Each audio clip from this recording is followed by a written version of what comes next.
Alors bonjour à tous. Alors aujourd'hui petite vidéo explicative sur l'avant-départ et quoi faire avant de de partir en mer, en sachant que souvent à terre on a tendance à penser qu'on peut monter sur le bateau, démarrer le moteur et hisser la grand voile et puis partir comme ça. Finalement non. Ça prend beaucoup de temps, beaucoup de préparation et du coup je vais faire ça en deux parties. Donc il va y avoir préparer le bateau, préparation du bateau. Donc ça c'est ce qui se fait la veille la plupart du temps. Donc vraiment mettre ça peut prendre quand même une heure, 2 heures, etc. Donc voilà, on en profite de le faire à la veille pour gagner du temps.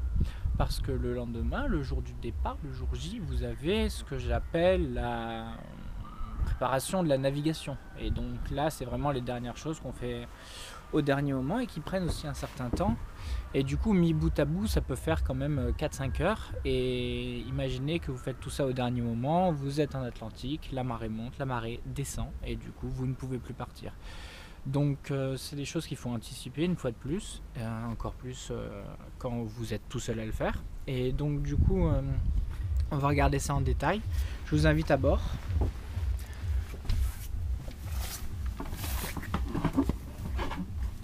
Hop.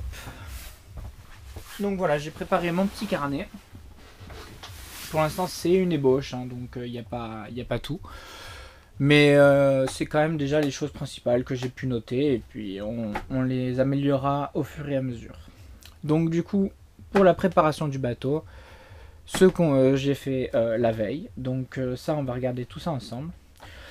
Se munir d'un couteau, savoir vérifier qu'il y a un couteau dans le bateau, ça peut être très important. Un couteau assez bon pour pouvoir couper des bouts, hein, des écoutes et tout, donc un bon couteau. Un démanilleur, donc ça c'est un outil qui permet de débloquer les manilles quand elles sont coincées. Le matossage, donc le matossage, on voit que là le bateau est bien rangé, mais il a beau être bien rangé, il y a tout qui va valdaguer au premier virement de bord. Donc du coup on voit qu'il y a toute une partie à travailler là-dessus pour que tout ça, ça tombe pas, ça s'envole pas, etc. Donc il va falloir vraiment ranger tout ce qui est vaisselle, etc. C'est fait, mais pour le reste, il va falloir bien ranger le bateau, d'accord? Faire le plein d'eau, donc ça c'est important. Donc on verra plus tard sur notre vidéo comment on fait le plein d'eau, mais remplir le réservoir d'eau potable dans le bateau pour pouvoir partir en mer avec de l'eau. Charger les batteries, donc ça aussi, bien penser à brancher le bateau la veille et puis enclencher le chargeur de batterie qui se trouve ici.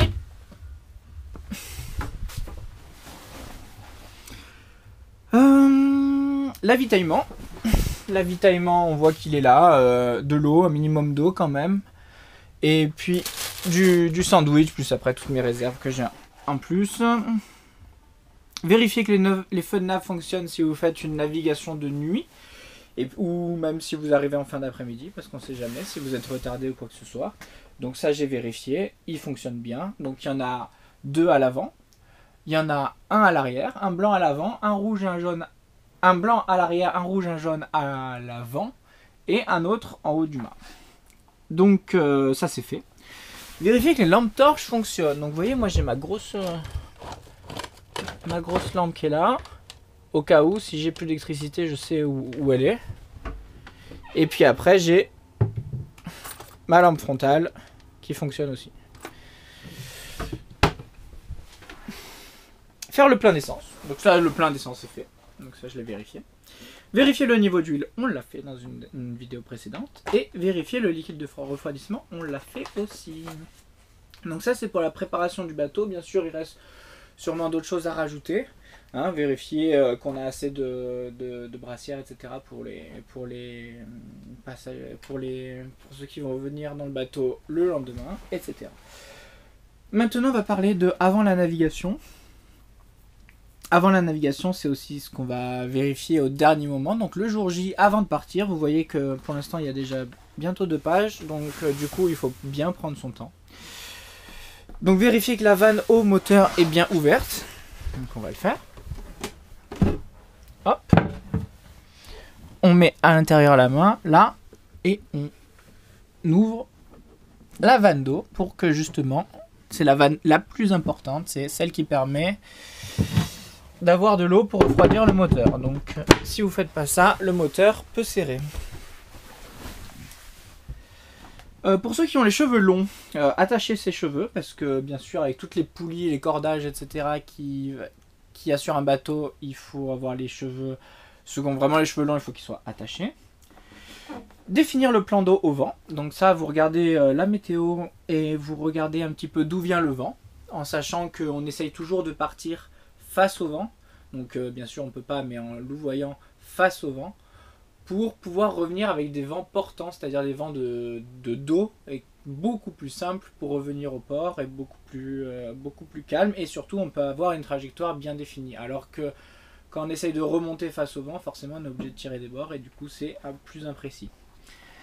Maintenant, qu'est-ce qu'on va avoir vérifier le fond des cales. Donc on va vérifier le fond des cales. Juste voir, il n'y a pas un pet d'eau. Donc c'est très bien. On peut aller voir aussi au niveau du lock. Voilà. Ça on verra plus tard, mais c'est des instruments de mesure pour connaître la vitesse du bateau, etc. Donc on voit que c'était... bon, je l'ai bien fait, hein, mais on peut faire un test un peu plus approfondi. Après, qu'est-ce qu'on va avoir vérifier qu'on a de l'essence, c'est fait. Test VHF, on va le refaire. Hein, ça, c'est toujours sympa d'appeler chassiron. Donc, hop. C'est obligatoire hein, de le faire avant chaque nav. Hein, donc, du coup, pour être sûr d'être bien entendu. Voilà. Sémaphore de chassiron pour Vassalan, test VHF.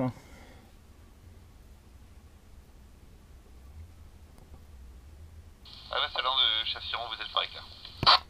Merci, bonne journée. Bonne journée également. Voilà, donc du coup, ça c'est bon.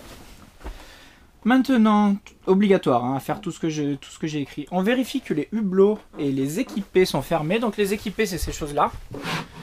Ça, on va avoir des choses comme ça, voilà, tous les placards, entre guillemets, hein, c'est le mauvais mot. Là, vous voyez, hop, là, on vérifie bien un par un que tous les hublots sont fermés. Donc on va en avoir un là. Voilà. Je vais en avoir un ici qui est fermé et un autre qui est là qui est fermé. Donc voilà, les hublots sont fermés, les équipés sont fermés. Qu'est-ce qu'on va avoir après ? Les vannes, donc on va vérifier les vannes une par une. Hop. Là, on voit que celle-ci, elle était ouverte pour quand je me suis brossé les dents, donc on la ferme. Vous voyez que c'est toujours bien de vérifier. Hop, celle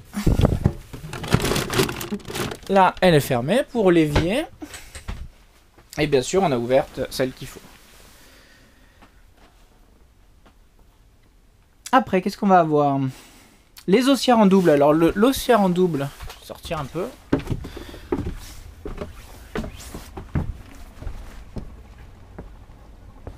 Je vais vous expliquer un peu ce que c'est. Hop, vous voyez, ça c'est une amarre simple.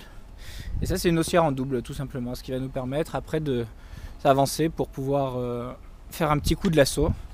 Et du coup... sortir plus facilement et avoir la marre directement à bord sans avoir à la récupérer. Alors ça sonne, je rentre. Hop, voilà, ça sonne plus. Préparation de l'ombelle. Donc ça on l'a vu dans la première vidéo. C'est le bout de bleu que je mettais là au dernier moment pour partir. Donc là il n'est pas prêt, donc on va devoir le préparer. Hop. Météo bien sûr, prendre la météo, vérifier que le vent, etc. Ça se fait même la veille de toute façon. Voir la tendance, d'où vient le vent, la force du vent, comment le vent va évoluer et la hauteur des vagues aussi, c'est important. Hauteur de la marée. Donc là, vous voyez que j'en profite de faire la vidéo parce qu'on n'a pas assez d'eau pour partir. Donc du coup, ça me permet de tout préparer, etc. Mais après, il y a toujours des créneaux pour partir et pour rentrer. surtout selon le tirant d'eau du bateau. Voilà, avertir une personne à terre, toujours quand vous partez. C'est bien d'avertir quelqu'un, alors c'est bien aussi de l'avertir en lui donnant une fourchette d'horaire large pour pas les inquiéter, parce que c'est vrai que du coup des fois à quelques minutes près on peut inquiéter des gens pour rien, alors du coup il vaut mieux donner une fourchette large, voilà, tout simplement. Déplacer les pare-battes, alors vous voyez que là c'est le bon exemple. Les pare-battes ils sont placés en mode hacké quoi, en mode juste là où ils touchent, et j'ai pas besoin d'en mettre de partout. Mais du coup quand je vais me déplacer, si je risque de m'appuyer sur l'avant là-bas par exemple, ou sur un côté, il faut que je répartisse mieux les pare-battes pour justement la sortie et l'arrivée au port, quoi. C'est pas la même qu'une fois que vous êtes bien amarré, que là vous refaites toutes les amarres une par une et les pare-battes. Voilà. Clocher les drisses. Alors les clochers les drisses, c'est que vous voyez que là la rouge, c'est celle qui sert à hisser la grand voile. Et la verte, c'est celle qui sert à hisser le spi. Et du coup, normalement, on va devoir la ranger ici sur la cloche, hein, c'est pour ça qu'on dit clocher les drisses. Et au port, ça tape contre le mât et ça fait un boucan monstre. Donc bon, c'est agréable, ça fait une jolie chanson quand c'est les autres, mais quand c'est son bateau et qu'on est dedans et que ça résonne tout à l'intérieur, c'est pas terrible. Donc du coup, on les met, vous voyez, on les accroche un peu, que ça touche rien, quoi. Donc il va falloir les remettre en place, tout simplement. Raccrocher la drisse de grand voile sur la grand voile et clocher la drisse de spi. Voilà, après je vais ouvrir le taux. Donc ça veut dire c'est voilà, ce qui range le taux de grand voile, c'est ce sac là qui range la grand voile. Hop.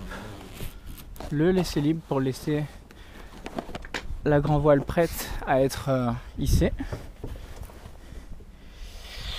Préparer les ris, donc toujours très important que vous voyez que ici les ris soient bien passés, vérifier, bien attaché, vérifier que il y a les manilles, vous voyez là-bas c'est accroché sur la manille, tout est bon. Et ici l'autre manille qu'on avait vu dans une vidéo précédente. Et voilà, et maintenant il va nous rester tout simplement de dépriser, c'est-à-dire enlever la prise électrique que vous voyez là-bas, qui me permet d'avoir l'électricité, ce câble noir là qui passe là, qui va directement paf dans le bateau. Et ça me permet d'avoir l'électricité. Donc voilà, bah écoutez, ça fait une belle vidéo. Moi je vais préparer tout ça.